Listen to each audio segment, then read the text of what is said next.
আমি যার অর্ধাঙ্গিনী হব তাকে বলছি, প্রিয় আমার পুরুষ। 3 হাত শরীরে 20 হাত লম্বা দুঃখের বোঝা বইতে গিয়ে চেহারায় আমার বয়সের ছাপ পড়ে গেছে।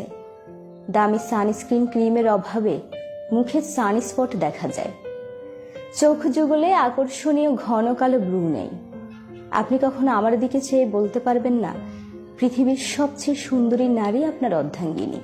আমার হাত ধরে আপনি কখনো অনুভব করবেন না তুলতুলে কিছু আপনার মুষ্টিতে। সঠিক যত্নের অভাবে আমার হাতের তালু শক্ত হয়ে গেছে, নখ হয়েছে হলদে ভাব। আমি গান গাইতে পারি না, কিন্তু ক্লান্ত দুপুরে কিংবা মধ্যরাতে আপনার মাথার পাশে বিছানার কোনায় বসে আপনার চুলে হাত ভোলাতে ভোলাতে গুনগুনিয়ে 2-1 লাইন গেয়ে ফেলব।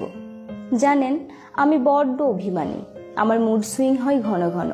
তবে আপনি যদি একটা ফুল কিংবা চিঠি এনে হাতে ধরিয়ে দেন, তৎক্ষণাৎই মুখ লুকাবো আপনার বুকে।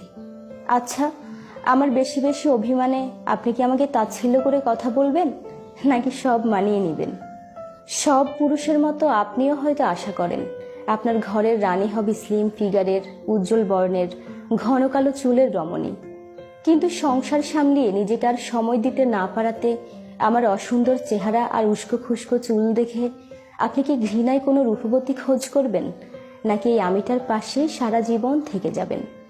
প্রিয় পুরুষ, আপনি যদি আমার যা কিছু নেই আর যা কিছু আছে, আমার রোগা চোখ, কালো ঠোঁট, আমার এলোমেলো চুল, রান্নাঘর থেকে বের হওয়ার পর ঘামে চপচপে আমাকে দেখে ভালোবাসা খুঁজে পান, তাহলে কথা দিচ্ছি আপনার অসুখে আমি নির্ঘুম রাত্রি জেগে সেবা করার সঙ্গী হব।